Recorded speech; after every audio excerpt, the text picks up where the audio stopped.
Dom, Joey, we're back with episode 11. How we we feeling? are back. Well, we're past 10, We're past 10. so that's a good thing. We've made it. Not really.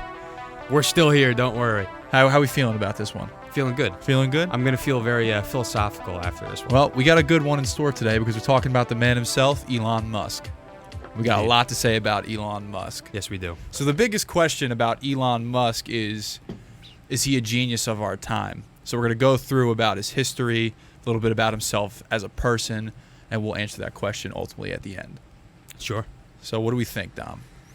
Well, I guess off the bat, you think Elon Musk, you think futurist, philanthropist. Right.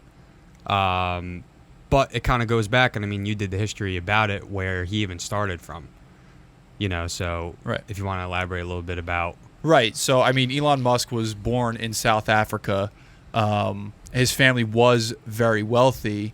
His father owned, I think, the biggest emerald mine in South Africa at the time. So they were very well off. He had a very good upbringing.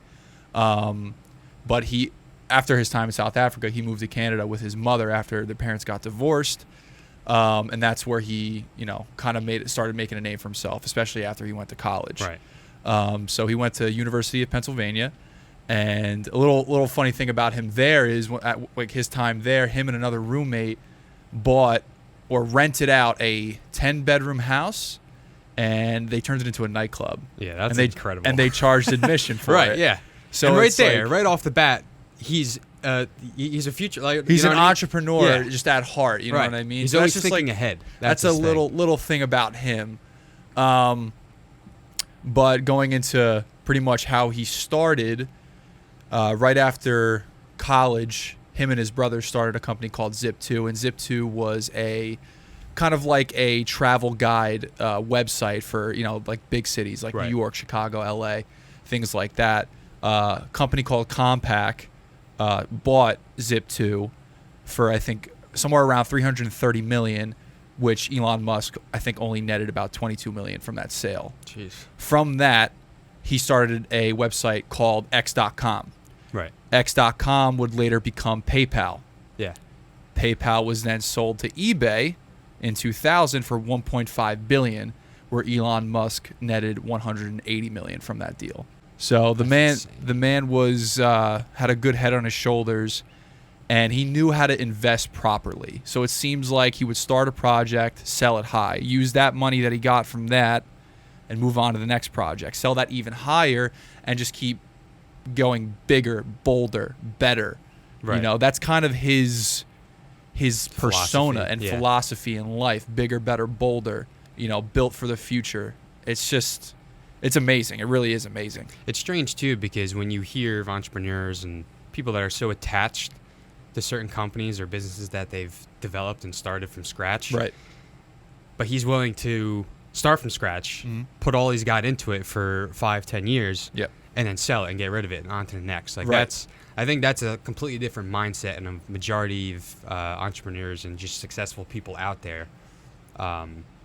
And that kind of adds to my point. Like, he's always thinking about the next thing. Right. Which leads to why in 2002 he founded SpaceX. Right. You know what I mean? That's because that's the future of mankind, not even for himself. Craziest thing, when he founded SpaceX, he got a lot of criticism from the space community. They thought he was a joke, and that he couldn't put transportation in space and Right. things like that. And he accepted the challenge. And today, look where SpaceX is now. Right. So, the man knows what he's doing, and he believes in everything that he does and puts his mind and money into. But after SpaceX in 2002, he founded Tesla, or he's the face of Tesla. Tesla was already a company. He comes in and turns it around, which actually crazy thing, June 10th of this year, Tesla is now crowned the most valuable automotive company. And it's at $180 billion of worth, and that surpassed Toyota by $7 billion. Wow. So, I didn't know that. yeah, that's new for Tesla. That's Crazy. incredible. Crazy. Just anything he touches. You know what I mean? And that's, I don't know. I don't know how someone can even do that. How that's even. That's just a testament to his work ethic. Yeah. And his ability and his knowledge and intelligence, and his ability to see what other people deem impossible and make it a possibility. You know what I mean? I mean, even you said it before, is we've heard stories of people actually with him as he was growing up. Yeah. Going throughout his life at a young age, he was working nonstop. Like, his work ethic was beyond any Unbelievable. expectations. Like, what if you know somebody or you think you have a good work ethic, it's probably 10 times more impressive than that person. Right. And like in that article, and you guys can go check it out for yourself, it's from wired.co.uk, and the title of the article is What's Driving Elon Musk, and pretty much the basis of the article is they interview people from, his personal life, uncles, friends, former employers, things like that, and they just give their personal anecdotes on Elon Musk. And a lot of what I heard is, as a kid, he was always reading books, and not like, Dr. Seuss, Green Eggs and Ham. Like, he was reading like philosophical books that ask these big questions, and like he's reading these books at age 12. Yeah, and you're not addressed to those type of questions or Exactly. even that mind process until Exactly. 20s, 18. Another thing too is the fact that he was able to pick up that book at that such a young age already and comprehend it. Right. And comprehend it. That's the big thing about it. Right. And another thing, too, what they said about him as well is that this is later in life. If ever they were in a big conference room or like a big gathering for business or anything like that, he would latch himself or put himself near the smartest person in the room and just listen and take it in and hear what they have to say, and obviously build on the philosophies of, successful people. Which is I feel like you have to do that. You have to do that. If you want to be successful, you need to take notes from successful people. Right? And he not only has he done that, but he's capitalized on it. He's taken other people's philosophies, made it his own, and made it better. Well, that's why you say if you think you're the smartest person in the room, you're in the wrong room. Right. Right. And he kind of took that to real life and applied it, and look where he is now. Yeah, man. He's a different breed of human being. Yeah. He is on a level above your average Joe or your CEO of, some company that, nets, over $1 billion. He not only is he a successful businessman, entrepreneur, things like that, just his intelligence and his ambitions and his drive for success and change is unlike anybody I've ever seen. Mm-hmm. And he has the resources and the mind to do it. Yeah. And he's doing it. Well, you can watch any interview or I watch from Joe Rogan all the time. Right. And just try to, when he talks to Joe Rogan and they're conversing back and forth, he always takes these really long pauses. And it's not like a normal like stutter or anything. But I'm studying right now. But I think Joe Rogan was saying it, like, when he's conversing with somebody, he doesn't really think rationally. No. Where he'll comprehend, he'll take in your question. Right. And, like, wire it through all of his brains and engines running through there. And it'll take him, like, 30 seconds or, like, a minute just to answer. But it's already a process coming out. And it's just the way he thinks is just not... It's not typical... It's not normal. It really isn't normal, but it's effective. People say he's an alien. Well, look at what he named his kid. You know what I mean? Yeah. But yeah, just a different breed of human being. And the ambitions for him is just unlike anything I've ever seen for, modern day billionaire, entrepreneur, philanthropist, businessman type. You know what I mean? Like, he has these crazy ambitions, dude. Yeah. And one of them is, the future of SpaceX, if you want to elaborate. Oh, yeah, absolutely. Well, yeah, he established in 2003.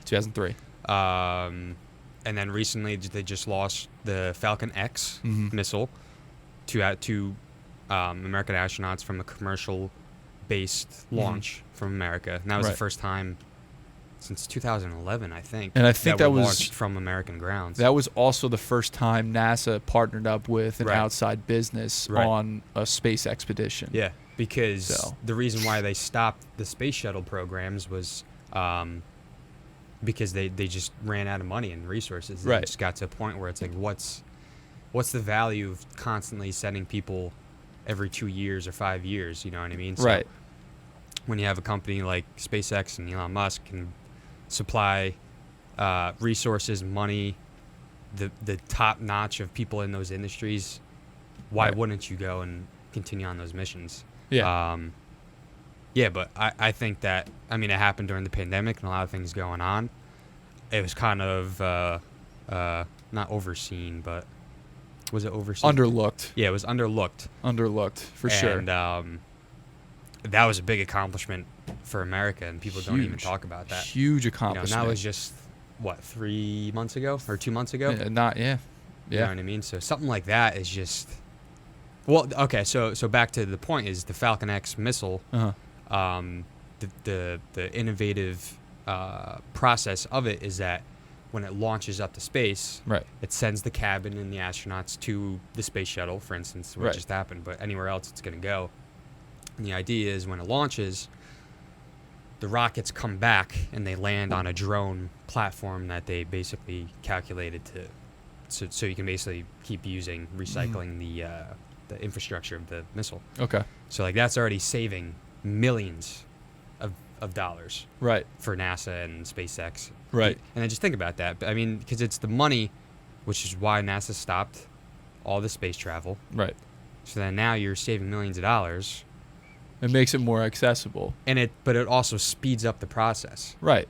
Where, okay, well, if you didn't think we were going to be here today, 2 years ago, it's probably double the amount of the process that's going to go into it, you know? Well, I think the cool thing about that is, you say it's more cost effective, it's a quicker way to get into space.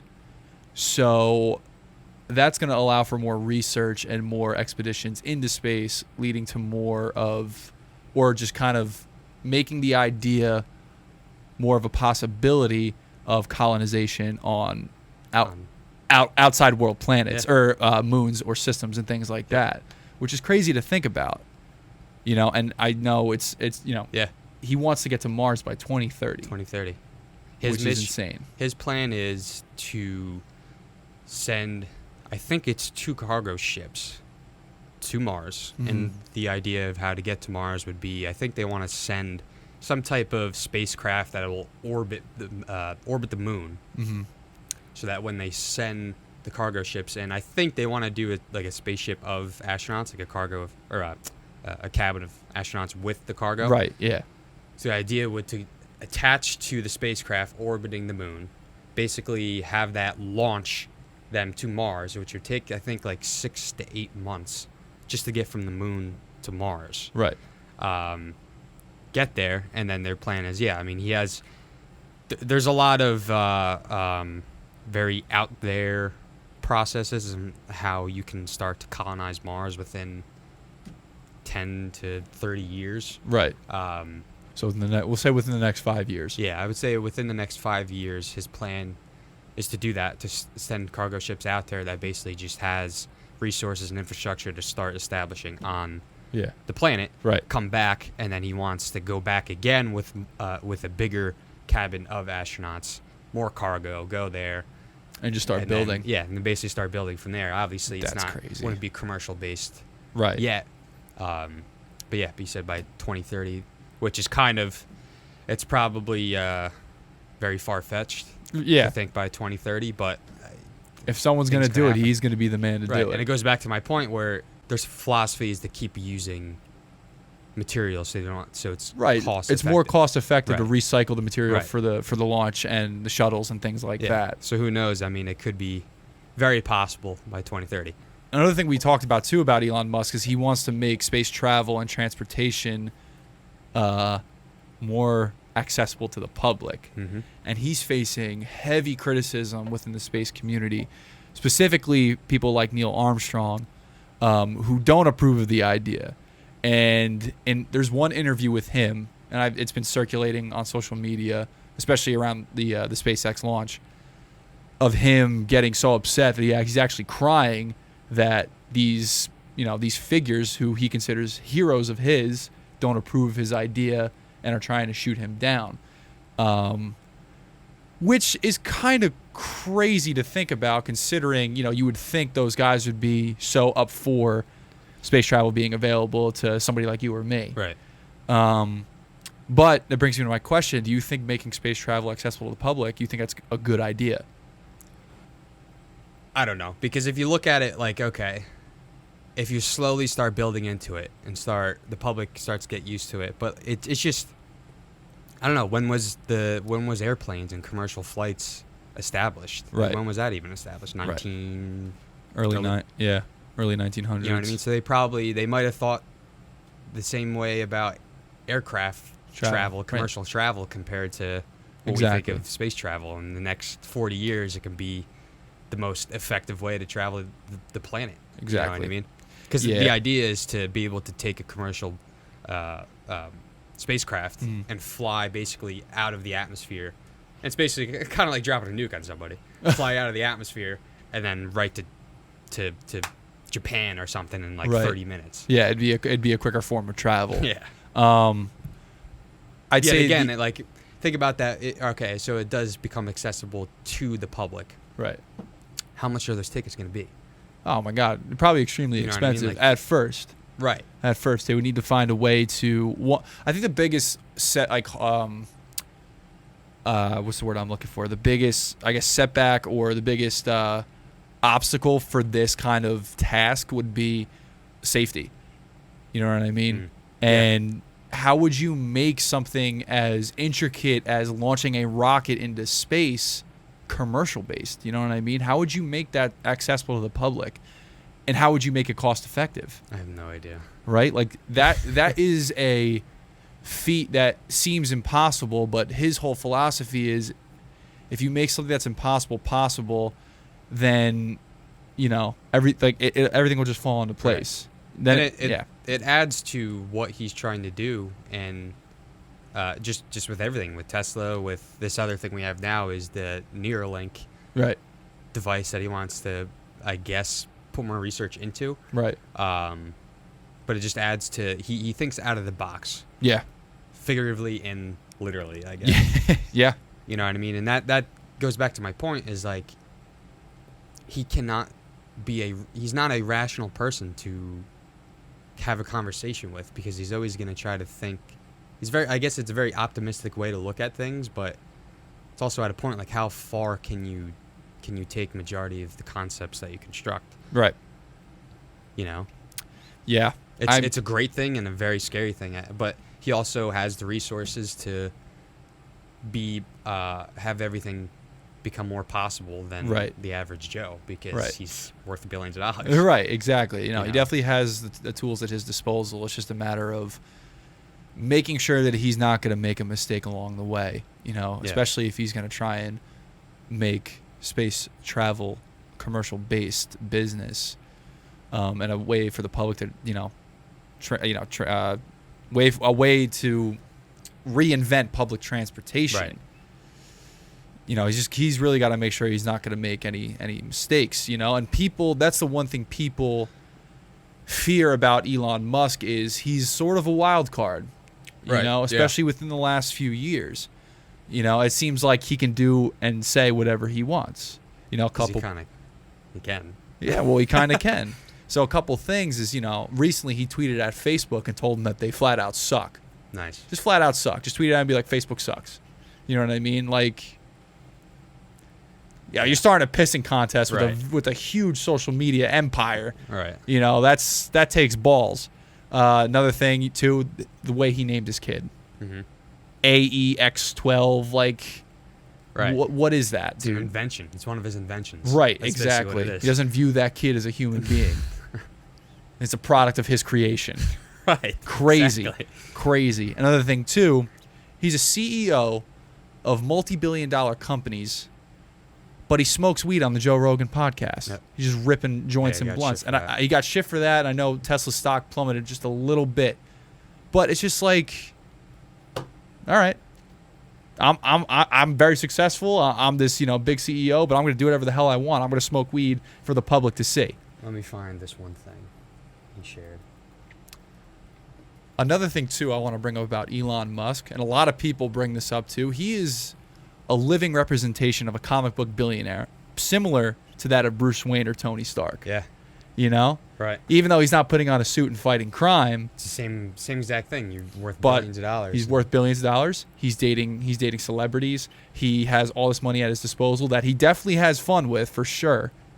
You know? Yeah, did you watch him and Jay Leno drive the Cybertruck? Yeah. Yeah. Yeah. Like well, that brings me back to my point is, or it brings me back to one of his other inventions is the Boring Company, Right. where his idea is to establish tunnels underneath LA. Yep. Basically reducing the amount of traffic that flows through the city. That's been like a big thing for Yeah. a while. He's been wanting to do that. And I'm pretty sure he's started tunneling already. Yeah, they have a prototype tunnel, and Yeah. and the Jay Leno, when they're doing the Cybertruck, that's what it's called, right? Yeah. When they were doing that, they're like driving up to her, like, oh, we'll see if it fits. We don't know if it will. Yeah. And he just doesn't give a shit. The Nah. truck's probably worth like, I don't even know how much, and Well, if it gets damaged, The he's like, truck yeah, is whatever. probably worth a lot because apparently Elon Musk has dropped hints that he wants to make the Cybertruck amphibious. He wants it to be able to float on water. That is insane. That's what I'm saying. Like, he thinks out of the box, and to a normal human being Uh-huh. that is established in this society, Right. thinks that's just absurd. But to him, he's like, that's very possible to do. Right. Probably with his brain, with his resources, and with his money. Like, he has all the tools to make anything possible. Yeah. Other than trying to find God. Like, that's the only thing he probably can't do. Well, it's funny you bring up the idea of trying to find God and things like that. He is deathly afraid of artificial intelligence, and he very firmly believes in the fact that artificial intelligence will eventually be as smart as human intelligence, and that scares the shit out of him. He does not like that idea, and he's warned people who are trying to make AI more accessible, like Alexa, Google, Siri, things like that.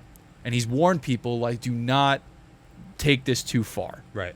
So he doesn't. I don't think he's interested in playing Godmaker. That's for sure. I don't think so. Yeah, but another one of his, I guess, establishments is Neuralink. And it's the idea of using, or the company, it's a nonprofit organization that was founded by Elon Musk Right. to start research on neurotechnology, which basically is like a device that you'd scrape out your skull Uh-huh. and basically pop in, and it can interface anywhere in your skull.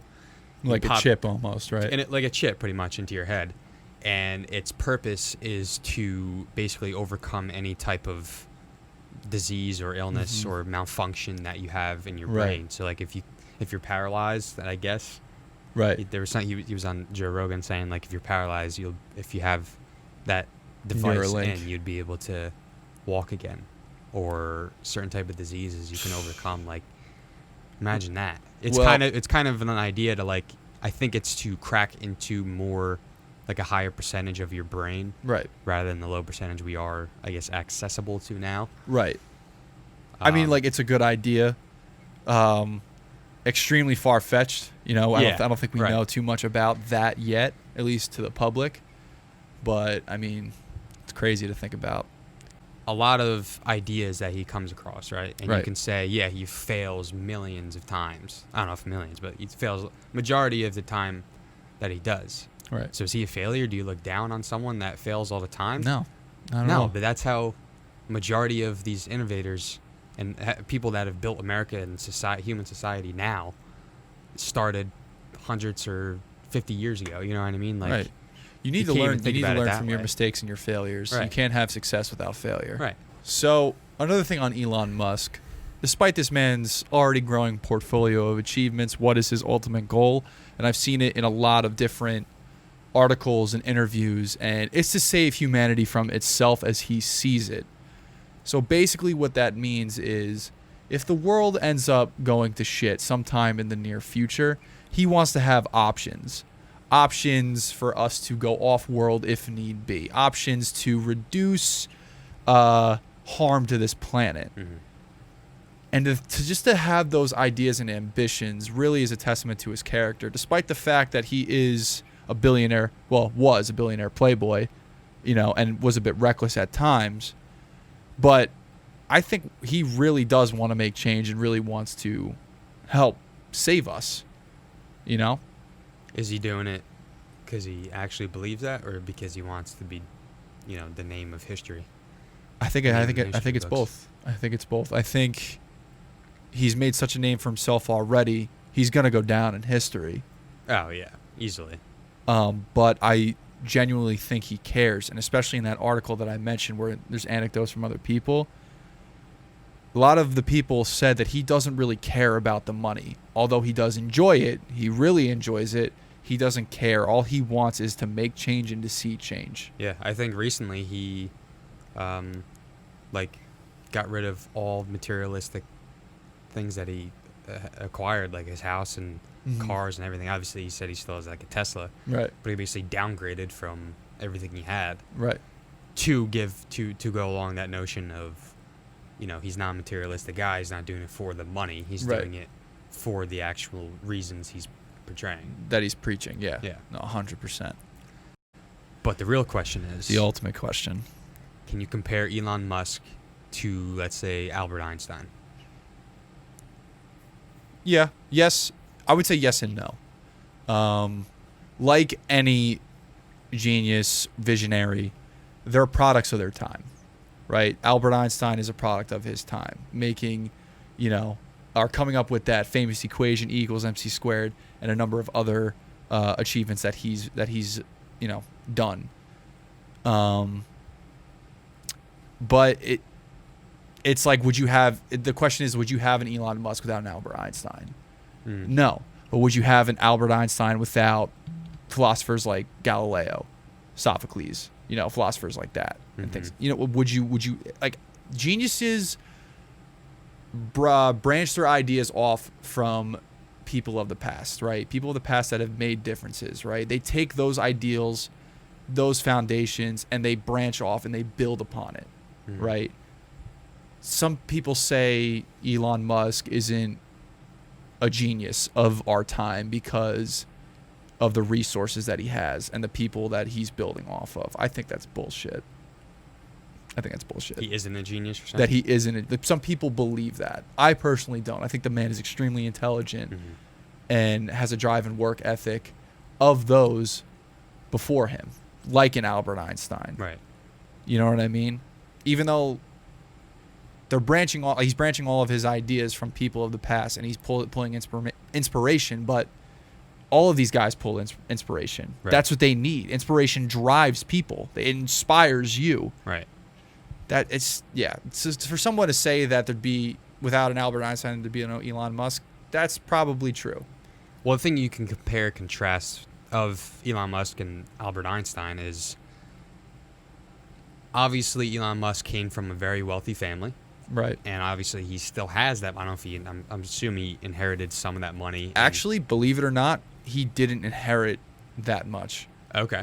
So growing up, obviously within a wealthy family, life was probably pretty easy for him, but he still had to work for everything that he wanted. Yeah, I'm not going to discredit that. The only time he's gotten money was his father, I think, gave him and his brother $22,000 to start up a company, which I think was Zip2. So, I don't know. You take mommy and daddy giving you $22,000, and you take that $22,000 and turn it to fucking billions of dollars. You tell me, was he fed a silver spoon growing up? I don't think so. Right. The man obviously knows how to work and sees what he wants. But the thing is now, okay, well, compare Elon Musk, or take Elon Musk now, right? And he kind of broke out in 2000s. Right. Early 2000s. Well, his big was .com boom. He jumped on the .com boom. Yeah.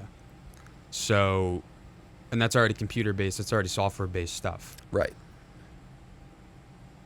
You look at Albert Einstein. When was that? Early 1900s. Yeah, early 1900s.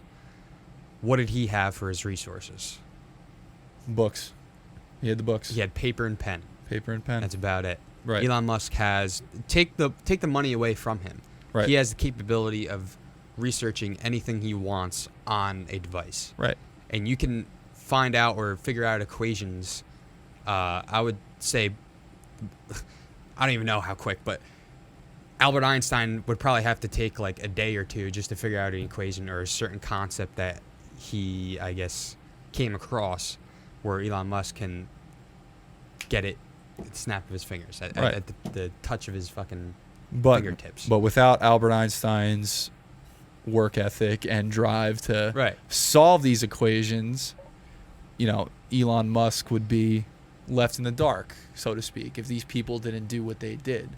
You know what I mean? And you can't really and I'm not trying to put down either of them because you can't. No, you can't. But you have to look about it. They both used the highest form of resources they did at a younger age and how they developed themselves. Right. They it's not like you can bring Albert Einstein to now. He might be the same exact person that he was. Right. Or he could be on the level of Elon Musk with the resources he has. With that, it's kind of where you can place that brain in a certain time frame of humanity. Right. Well, I think it's basic human nature for people, some certain individuals, to want to build, create, and push humanity and society further into the future. Right. Mankind has always kept inventing and kept moving forward to try and make life easier and more enjoyable, in a sense, right? Mm-hmm. So Albert Einstein has done that. Elon Musk, I think, has done that, right? Only thing is, Elon Musk is on a bigger scale, right? Because he has the resources that people before him didn't, mm-hmm. right? So, like I said, geniuses are products of their time. Mm-hmm. It's kind of an analogy, and it's a very broad analogy comparing to geniuses. But you can take Babe Ruth, for example, for baseball. Right. Take him now. He's known as the greatest player of that time when baseball was developing in 1920s, 1930s. You take Babe Ruth, for instance, the greatest player of that time, and you bring him now. He's going to suck. He's not going to be able to keep up with anybody. I don't care what anyone has to say. You bring Babe Ruth into the MLB today, he will not be as good. The average fastball was high to, probably even low to mid 80s. It was low to mid 80s back then. That's insane. Average fastball in the MLB today is 96 miles an hour. That's incredible. You get a guy like DeGrom, he's 98, 98 to 101. Right. But they will DeGrom and Noah Syndergaard, all those great pitchers right now. The game of baseball and the techniques were established in Babe Ruth's time. Yes, of course. So it's just building blocks from there. Yeah, Man. it's a foundation, and you build on the foundation. Right. But talking about baseball, we got a baseball season come 2020. We do. Joey. Thank God. I miss it. I miss baseball so much. You don't know how many times I'd be flipping through. This is before the pandemic. I'd be flipping through TV, and I would see Mets versus Phillies, Nola versus DeGrom. Right. I'm fucking watching 9 innings of this game. Are you kidding me? This is gonna be sick. And then obviously Yankees following their seasons always lately has been just so much fun. Yeah. They really, honestly, they put on a great show. Yeah. Not only do they play a great game, they put on a great show. Yeah, man, I'm very excited for baseball coming back, especially the Yankees' first game. I'm pretty Cole sure. versus Scherzer. Yeah. Oh, dude, that's At gonna be Nationals sick. too. That's gonna be the awesome. kickoff of MLB. I know. But the thing is my biggest question that I've been kind of presenting to a lot of people is, okay, so opening weekend is July 24th, July 26th. Yes. That's when everyone's going to start playing. 60-game season. Yep. It's half a season pretty much of a regular season. Well, not even. It's not even half. Not even. That's right, because it was 160. 162 games. Right. So it's not even half of a season. Right. It's about a third of a season. Both Yankee fans. Yes. This was supposed to be our year. Let's hope it still is. Right. We had a whole episode on it. So geared up and ready. Whoever wins the World Series out of this 60-game season, and obviously it's still regular postseason with the regular system with it. Right. Can you say whoever wins it is an actual champion? Okay. It's funny you say. Well, let's take from the words of Brett Gardner. If the Yankees win, it counts. That's how he said it. Yeah. Yeah, I think it does count because every team has been off for this time, every team has been thrusted into the same position. Why wouldn't it count?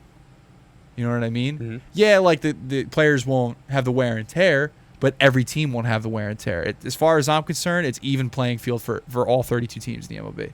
Yes, that's a good. Yeah, I think it's very even for a lot of people. You know what I mean? All the guys that were hurt prior to the season that weren't going to be able to make Right. opening day before the pandemic hit Right. are now going to be able to play. Mm-hmm. You know what I mean? They all have the time to rest and rehab. Most of the teams have their full roster ready to go. If somebody wins the World Series, like God forbid, the season doesn't get canceled. If we hit another spike or anything like that. Sure. But if a team wins the World Series, it 100% counts. Okay. You have fucking the Astros, 162 game season. They cheat, but they still get their World Series title. So Sure. what makes this any different? True. So Don't give me my that thing shit. is now is okay. Yeah, well, I'm not agreeing or disagreeing with. I think it's still a season. I'll be honest, but I like just being very optimistic with that Yeah. question. But okay, you can think about it now when this season is starting around where the All-Star break usually is, Right. mid-July, Mm-hmm. and usually by the All-Star break you can kind of pinpoint who is Making it. who's making it, who's Right. going to be the top two teams. Exactly. You can see how the players are doing. They're I guess like who's in the slump, who's in the groove, and everything like that. You can't I just don't think there's going to be a time to really see who's going to be the team within 60 games, Right. which is kind of exciting in the first place. You know what I mean? 100%. 100%. Because you're going to have 60 games to be able to show what you got. Right. You know, Exactly. and God Which forbid, is it's hopefully crazy no to one on think the about. Yankees is hurt throughout the season. Well, I Knock mean, on wood. well, that was a question too. Like, are they going to bring Judge and Stanton back for They're opening trying to. day? They're Yeah. healthy. Bring them back. Cashman's saying he's optimistic with their return. If so. they're healthy, they should be playing. You know what I mean? And there's no purpose to wait. no. You have There's no 60 purpose games. to wait. It's Right. go time, man. Right. You have And if 60 you get games hurt, to then make you're, it. You're done. Yeah, exactly. Which is disgusting because last year was just pathetic with the injuries. Yeah, tell me about it. And they still had an unbelievable season. Yeah, which is crazy. It was basically the AAA team of the Yankees playing, But and they still had a great season. we talked about it too in that Yeah. in our one episode. It was just so much fun to watch. So much fun. So I'm hoping we could see more Yankee action and hopefully a World Series win like we predicted. Let's hope. Despite the 60-game season, I would love for them to win this year. That would be awesome. Do you think with such a short season, because when you watch the postseason with anything, it's just a completely different vibe going on within the game. It's a survive and advance Mm-hmm. grind into those games. Right. Do you think it's going to be the same? Feel? Yeah, the same feel throughout this 60-game season. I think it'll be even better, right? Because when you're playing a full season, 162 games, and you get to the postseason, It feels like a long way. It is. long way. People are hurt. People are the players are tired. It's a grind. This time, 60-game season, we get to the postseason, these teams will be in full force. Yeah. There is that's no true. telling of what's going to happen. I think we're going to be in for some very entertaining baseball. Very entertaining. I hope so. It's going to be awesome. I can't wait. I'm excited, dude. I can't wait. Oh, it's going to be great. Speaking of, Whether or not we were going to have a season. Yeah.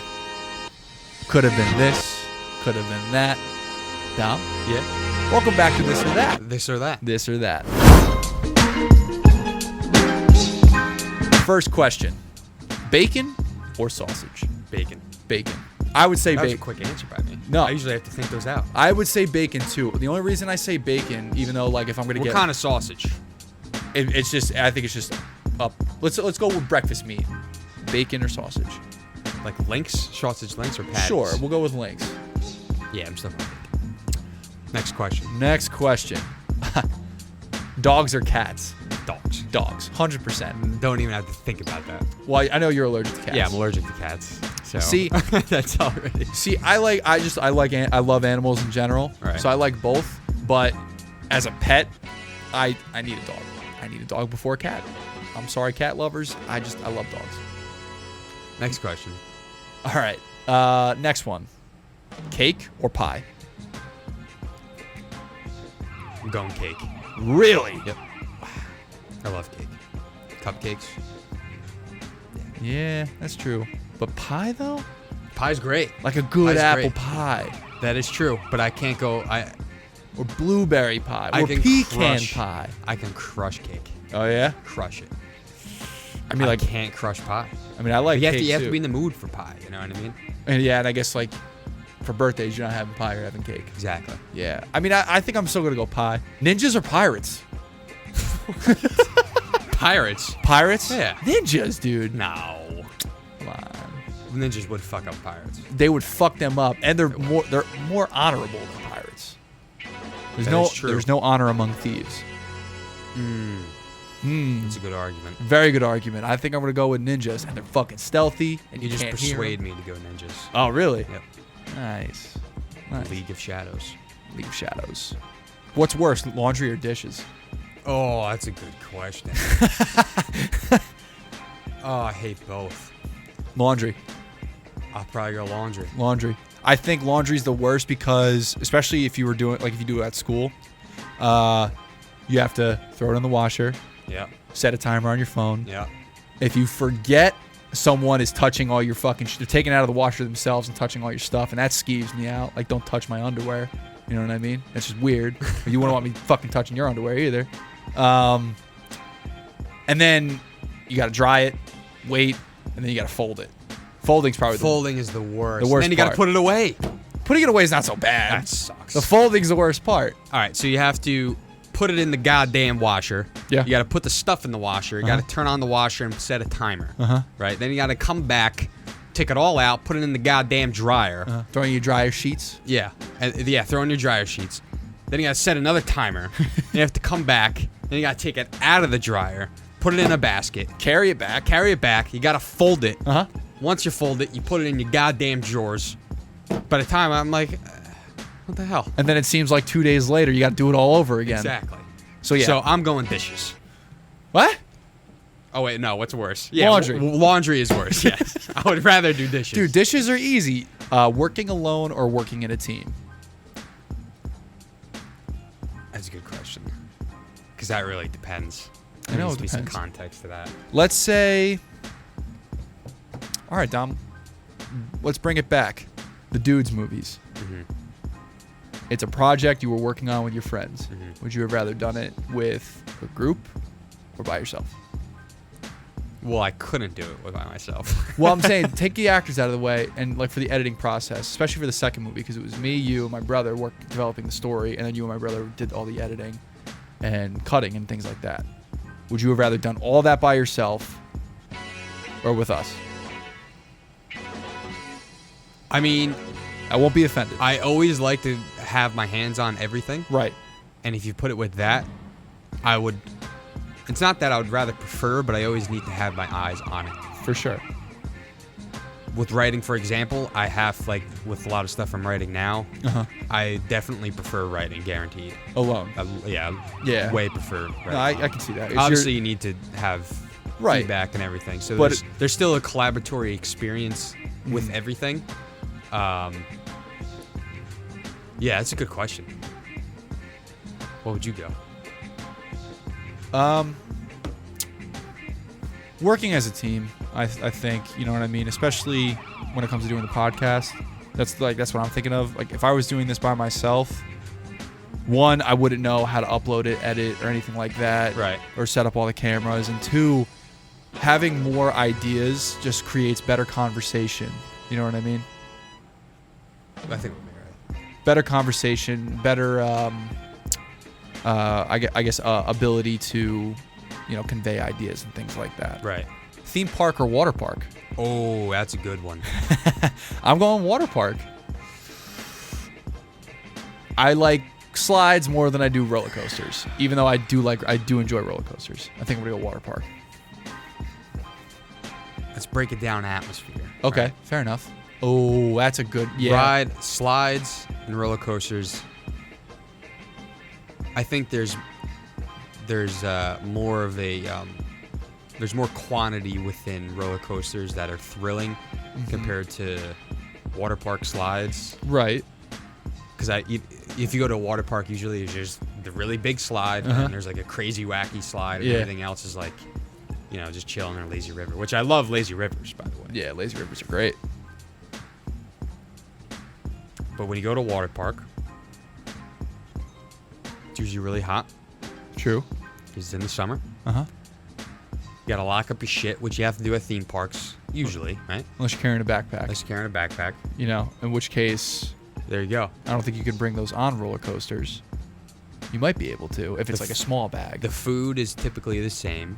Typically, yes. Overpriced Coke and chicken fingers. Corn dogs. Corn dogs. You can find Band-Aids like in the pool. Oh, that's a good. Yeah. Well, theme parks, you got a lot of throw up. Theme parks, you have throw up. But And if you're hot, they usually have the misters to cool off. True. But theme parks too is like, I'm thinking more Six Flags, but you can think That's what about I'm like Disney World. Yeah. Like, that's a theme park. Universal. Universal. You know what? There's more to do in You changed my mind. I think I'm going with theme park. I'll probably go theme park. I'm going with theme park. Now that's a really good point because if I went to Universal or Disney, you know, you got Galaxy's Edge, Universal. I'm pretty sure you have Harry Potter World, Right. things like that. You're living in the world compared to the water park. Yeah. It's just thrilling. Yeah, I'm going. You know? I'm gonna go theme park. The toilet paper roll, Okay. over or under? When you're pulling it, you pulling it from under or over? Whenever it's under, I get so pissed off. I'm like, who on this fucking earth can put that underneath? Yeah, I take the over. That is my most. There's like very minimum pet peeves that I have. Uh-huh. One is that. Yeah. And two is if you put a towel on my goddamn bed. Oh, yeah, I can't do that either. Yeah. That pisses me I off. usually put it on a chair, not on my bed. Yeah. Shopping online or at the mall? At the mall. Really? Yep. Yeah. I'm the way I took that question was clothes shopping because I can't. Well, that's different. If I go clothes shopping, it has to be in person. Well, actually, for me, shirts, pants, shorts, hats, all that stuff's good. When it comes to shoes, I gotta get them online, and that sucks. Well, yeah, That sucks. I see a nice pair. because you're fucking Bigfoot. I see a nice pair. Size 16 foot for people who don't know me personally. Size 16. But I see a nice pair of shoes that I really like online, and I'm like, I want to get this pair. Larger shoe sizes. But when you go clothes shopping, like always been a thicker dude, thick ass, thick thighs. A different proportion. Yes. I'm differently proportioned to majority of the skinny To sons the of average, bitches out there. the average human being. Yes. Sure. Like Yeah. if I go to like PacSun or Vans, like Oh, I can't fit in any of that shit. dude, I have to Express. squeeze into that shit. Nah, I'm going to fucking Kohl's and I'm buying. But that's the thing. I'm Like, buying. there's so many of these companies just have. Like the other day, I was at Kohl's Uh-huh. and I got a button-down shirt, like a Hawaiian shirt from this company, and then another Hawaiian shirt from another company. Right. I wanted to go try them on, Uh-huh. both larges. Right. One's absolutely huge on me, fits like a double or like an XL or double Right, XL. right. And the other one fits perfectly. Uh-huh. Like it's right between like medium and large. Right.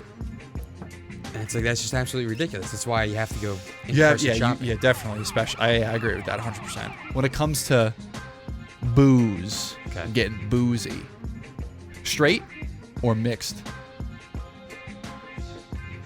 Go mixed. You're gonna go mixed. See, Cause straight, I'm thinking yeah, shots. Right, yeah. See, but shots are quick and easy. Right. And they get you a little bit more to the point. To the You know what I point. mean? Yeah, I know what you're saying.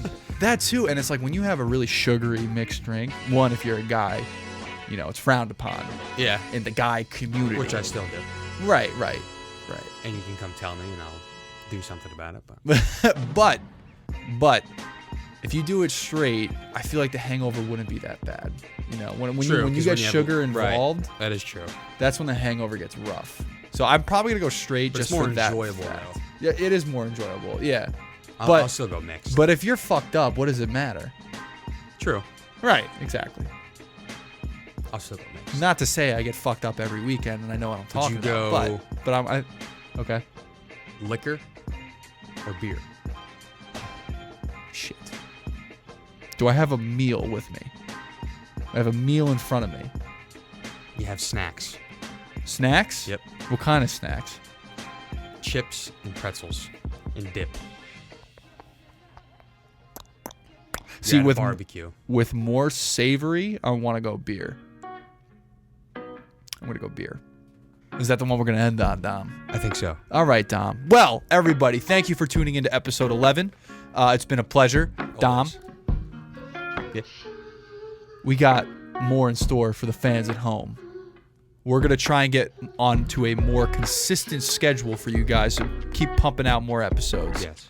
I think we're doing a disservice to ourselves and our fans, a.k.a. our parents, to not release these episodes on a more consistent basis. That is true. So we're going to make an effort to release more content on a consistent basis. It's work hard or play hard, Joe. Work hard or play hard. And we got to work hard to play hard. Exactly. Mic drop. Well, Dom, as always, As always. tuning off, Signing off. stopping off.